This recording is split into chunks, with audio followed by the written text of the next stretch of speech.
Ya, saudara, kita akan belajar bersama-sama akan firman Tuhan bersama-sama lagi. It's good bersama dengan saudara kembali. Amin. Haleluya. Haleluya. Ya. Ada seorang pastor menyampaikan akan firman Tuhan. Dia mengutip akan di dalam Matius pasal yang ke-15, pasal yang ke-14. Dia menceritakan bagaimana Tuhan Yesus, ya, dia katakan di dalam khotbahnya bahwa 5 orang diberikan makan 5.000 roti dan 2.000 ikan. Oh, Tuhan Yesus berkata demikian di dalam khotbah daripada pastor ini. Pastor ini mengatakan demikian bahwa Tuhan Yesus memberi makan 5.000 orang, 5 orang dengan 5.000 roti dan 2.000 ikan. Dia katakan demikian. Nah, ada seseorang yang biasa ngomel, yang biasa memberikan komentar, ya, kepada pastornya.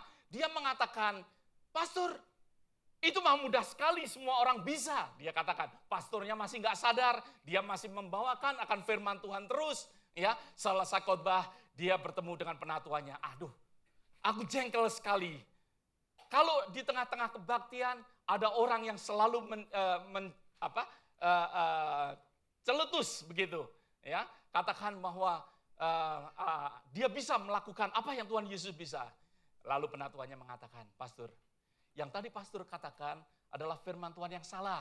Dia katakan, ya, bahwa Tuhan Yesus memberi makan 5.000 orang dengan 5 roti dan 2 ikan, bukan memberi makan 5 orang dengan apa?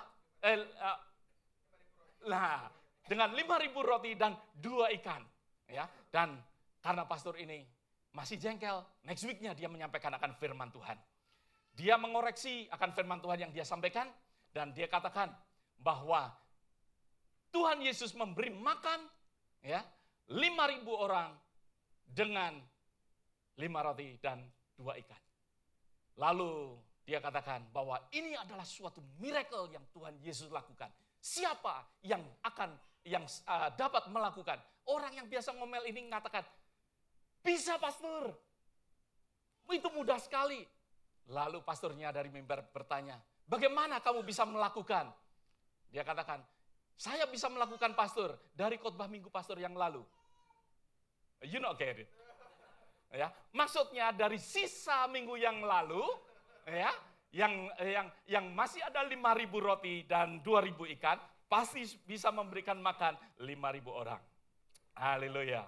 Ya, hari ini firman Tuhan saya beri judul yaitu kembali ke paradise, kembali ke Firdaus atau kembali ke Eden, ya, bahwa di dalam kehidupan kita biarlah kita boleh kembali ke paradise. Berapa banyak mau kembali ke paradise?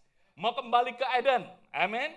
Ya, saya percaya kalau saya bertanya kepada setiap daripada saudara, ya, kita menginginkan untuk kembali ke paradise karena saya percaya bahwa paradise adalah sesuatu tempat yang semestinya manusia ada di sana. Yang semestinya manusia menikmati tempat itu bersama dengan Tuhan.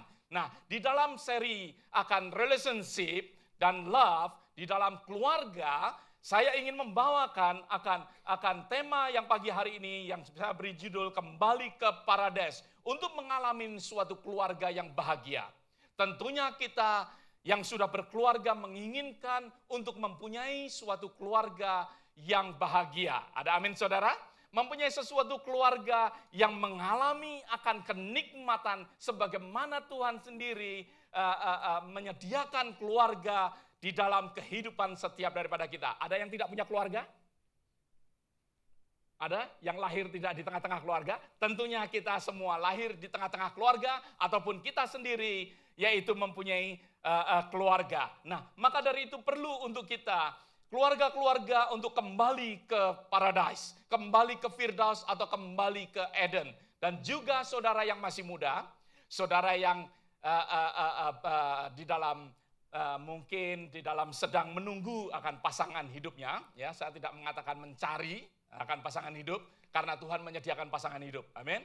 Maka dari itu tunggu saja tanggal dan waktunya. Ada amin saudara, tunggu Raymond, oke? Ya, haleluya, ya. Maka dari itu perlu juga untuk kita melihat ataupun kita merenungkan akan firman Tuhan hari ini. Ya, meskipun saya banyak berbicara di dalam hal suami dan istri, tetapi setiap daripada kita pun yang ada di dalam keluarga, biarlah kita boleh belajar bersama-sama, ya, belajar bersama-sama bagaimana kita mengembalikan kehidupan kita kepada Firdaus. Maka dari itu kalau saya berbicara Firdaus, kita akan buka bersama-sama di dalam kitab Kejadian pasal yang pertama. Kitab Kejadian pasal yang pertama, mungkin seperti sesuatu yang sering saudara baca, mungkin saudara mendengarkan dari saya tentang kitab Genesis ini, tetapi saya sebenarnya saudara ingin mengatakan kepada saudara, di dalam firman Tuhan, meskipun kita mendengar seringkali, meskipun kita berulang-ulang kali sudah belajar, tetapi firman Tuhan itu saya katakan kepada saudara bahwa firman Tuhan itu begitu dalam. Firman Tuhan itu begitu kaya, luar biasa sekali. Makin kita membaca, makin kita merenungkan, makin kita mendapatkan sesuatu yang banyak. Ya, di dalam ayat yang ke-26, pasal yang pertama, kitab Kejadian pasal yang pertama, ayat yang ke-26 sampai ayat yang ke-28. Ya, saya ingin memulai dari ayat ini di dalam seri kita Kembali ke Paradise, karena hal ini sesuatu yang penting. Di dalam ayat yang ke-26 dikatakan bahwa berfirmanlah Allah, baiklah kita menjadikan manusia menurut gambar dan rupa kita, supaya mereka berkuasa atas ikan-ikan di laut dan burung-burung di udara, dan atas ternak dan atas seluruh bumi, dan atas segala binatang melata yang merayap di bumi. Maka Allah menciptakan manusia itu menurut gambarnya. Menurut gambar Allah diciptakannya. Laki-laki dan perempuan diciptakannya mereka. Allah memberkati mereka, lalu berfirman kepada mereka, beranak cuculah dan bertambah banyak, penuhilah bumi dan taklukkanlah bumi. Berkuasalah atas ikan-ikan di laut dan burung-burung di udara dan atas segala binatang yang merayap di bumi. Jadi manusia diciptakan untuk mempunyai suatu dominion. Manusia diciptakan untuk mempunyai sesuatu kuasa, ya, manusia untuk berkuasa atas alam semesta. Atau lebih spesifik, kalau saya boleh katakan bahwa manusia diberikan oleh Allah suatu tanggung jawab. Katakan sama-sama tanggung jawab. Tanggung jawab untuk mengelola atas ciptaan daripada Tuhan. Saudara dan saya diciptakan oleh Tuhan untuk mengelola ciptaan daripada Allah. Nah, kita semua perlu tahu sebelum kita berbicara tentang keluarga, berbicara di dalam hal relationship akan suami dan istri atau ikatan di dalam pernikahan, kita harus mengerti bahwa ada suatu tujuan. Ada satu tujuan. Kenapa saya membaca lebih dahulu di dalam kitab Genesis pasal yang pertama ayat 26? Karena ada suatu tujuan. Yaitu tujuannya apa saudara? Untuk mempunyai suatu dominion. Untuk mempunyai sesuatu kekuasaan atas ciptaan daripada Allah. Untuk mengelola, untuk manage akan ciptaan daripada Allah. Untuk bertanggung jawab, untuk mengatur akan ciptaan daripada Allah. Berapa banyak katakan amin? Berapa banyak yang mengerti katakan amin? Ya, enggak banyak suara saudara sepertinya masih belum mengerti akan hal ini, ya. Bahwa sebelum kita berbicara tentang keluarga, di dalam Genesis pasal pertama, Tuhan belum berbicara tentang keluarga di dalam pasal ini. Di dalam hal penciptaan, dan ciptaan itu pun belum terjadi, manusia belum terjadi pada saat itu. Tetapi Tuhan sudah mempunyai suatu tujuan.